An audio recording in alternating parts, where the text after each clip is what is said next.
วนไอ้พี่ก็วน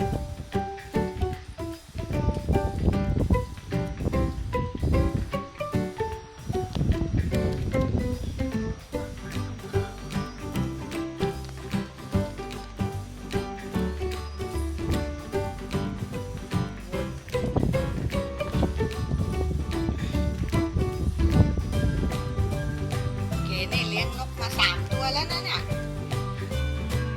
ตัวแรกนกกระจอกตัวที่2บุญรอดตัวที่3นี่พายุ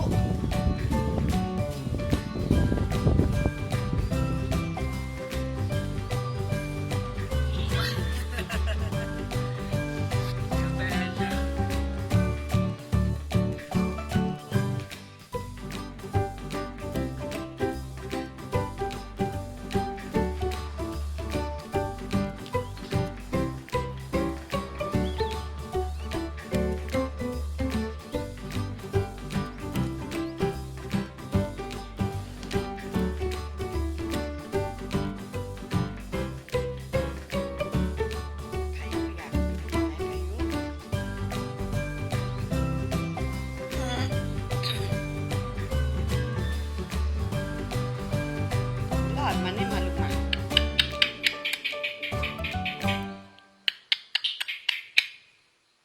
มาหาแม่เร็วบุญหลอนมาเอาน้องมาเดี๋ยวมาเอาน้องเร็ว